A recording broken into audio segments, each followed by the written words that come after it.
the COVID stimulus bill, or also the executive actions that he's been taking to tackle inflation, whether it was the recent one, to include an ethanol blend to try to bring down gas prices in certain parts of the country, or also to tackle gun control and gun violence. So those things, she said, voters aren't entirely aware. They still don't know it. Part of what the president is trying to do now is to travel more across the country to take it to those states so that way voters start to hear it more.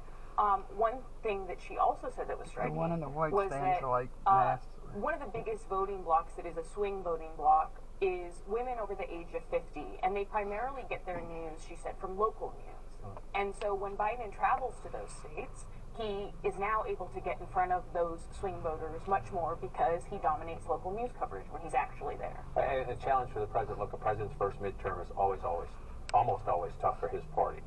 As Laura knows, he wants to say, hey, look what we did, rearview mirror. That's hard, though, when in the front view mirror, people are still getting hit in the teeth just about every day. The gas prices are down a little bit, but food prices are still up. It's just hard. I guess part of the traveling to be there is to say, I get it, right? Yeah, I feel your pain kind of thing. The problem is for months and months and months, people have been experiencing the economy in a painful way. Prices at the grocery store, prices at the gas pump. And so now the challenge is, how can you sort of explain away people's feelings about the economy and experiences of the economy that have been pretty baked in for many, many months? I mean, if you go back to January of 2021, on my Facebook page, people were complaining then about gas prices.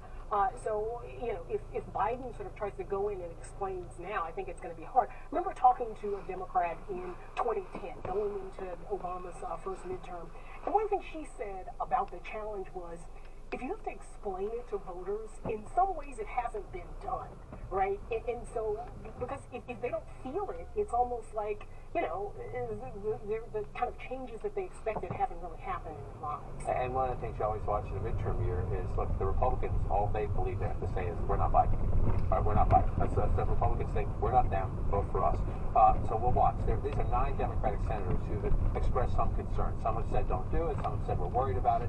On this Biden administration deciding to get rid of Title 42, which was, if you're seeking asylum, you come up to the border. During COVID, Trump said, no, you can't enter the United States. Biden kept that in place. They're reversing it now. Among them is Maggie Hassan, Democratic senator of the state the president's headed to right now in New Hampshire. That's one of the big questions this year is, later, more June, July, August, September, but are Democrats standing with the president? How many internal Democratic fights are there? Or is it just we disagree on this, but big hug, or distance?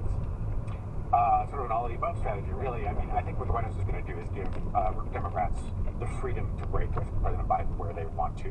Let them gauge their own states, let them gauge their own districts, figure out